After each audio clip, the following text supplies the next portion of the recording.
કોણ પારકા અને કોણ પોતાના, એ તમારે જાણવું હોય ને સાહેબ, સમજવું હોય કે આપણા પોતાના કોણ છે અને પારકા કોણ છે.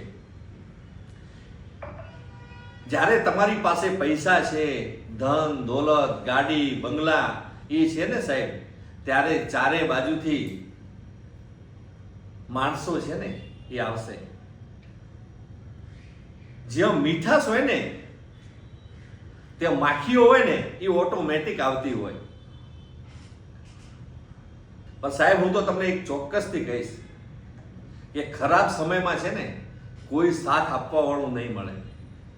જે પોતાના છે ને પોતાના, એ પણ સાહેબ ખરા ટાઈમે છે ને એ પારકા થઈ જાય છે. એટલે જીવનમાં છે ને સાહેબ દરેક માણસોને જાણવાને એ જરૂરી છે. તમારો સારો સમય ચાલતો હોય ને ત્યારે તમને એમ લાગતું હોય ને કે આ મારા પોતાના છે, આ મારા છે, તો એકવાર એ લોકોને તમે પારખજો અને કહેજો ફોન કરીને કે ભાઈ બહુ તકલીફમાં છું, 5,000ની જરૂર છે. બીજાને કહેજો ભાઈ બહુ તકલીફમાં છું, મારે 2,000 રૂપિયાની જરૂર છે. જે તમને ભાઈ ભાઈ કરી અને ગમે ત્યારે કહેતો હોય એવા લોકોને પણ પારખજો કે ભાઈ મારે બહુ જરૂર છે, ખાલી ભાઈ તું વધારે નહીં ને તો આજે મારે તકલીફ છે અને મને 10,000 રૂપિયા કરીને આપને. એ ક્યારે પૂછજો કે જ્યારે તમારો સારો સમય ચાલતો હોય ને ત્યારે તમે માણસોને ઓળખજો કે કોણ પોતાના ને કોણ પારકા છે.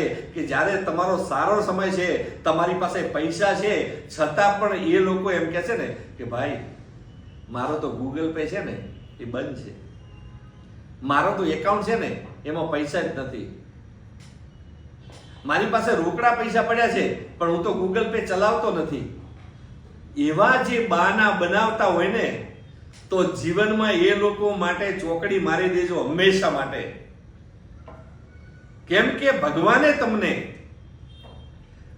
સારો સમય આપ્યો છે ને કે તમને વિચારવા માટે એક સમય છે કે કોણ પોતાના ને કોણ પારકા, એ સમયમાં વિચારી લેજો.